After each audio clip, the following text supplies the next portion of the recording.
ചേർത്തല നഗരസഭാ വാർഡിൻ്റെ വികസന പദ്ധതികൾക്ക് വാർഡ് സഭയുടെ അംഗീകാരം.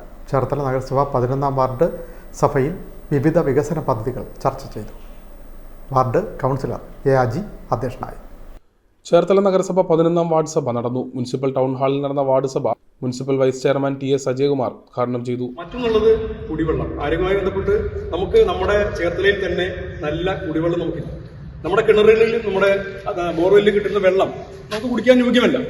അതുകൊണ്ടാണ് നമ്മുടെ മുന്നേ നമ്മൾ നയിച്ച നമ്മുടെ ജനപ്രതിനിധികൾ ജപ്പാൻ കുടിവെള്ളം നമ്മുടെ മൂവാറ്റുപുഴ ആറ്റിൽ നിന്ന് വെള്ളം ശുദ്ധീകരിച്ച് ചേർത്തലയിൽ എത്തിച്ച് നമുക്ക് തരുന്നൊരു പദ്ധതിയുണ്ട്.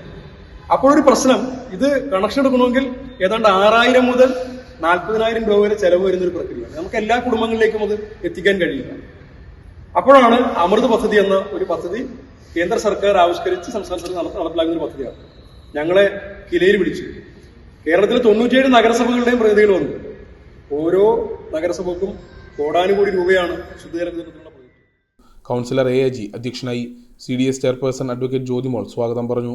കലങ്ങാപ്പള്ളി society president PM Praveen, professor Surendranatha Varma, advocate Geetha, Suresh Kumar Thekkemarezhutha, Nalinaprabha, Murugan, Pradeep, Sarasakumari എന്നിവർ സംസാരിച്ചു. വാർഷിക പദ്ധതിയുടെ സമീപനരേഖയും 2025-26 കരട് പ്രൊജക്ട് നിർദ്ദേശങ്ങളും യോഗത്തിൽ അവതരിപ്പിച്ചു. വിവിധ പദ്ധതികൾക്ക് വാർഡ് സഭ അംഗീകാരം നൽകി. വിൻമീഡിയ ചേർത്തല.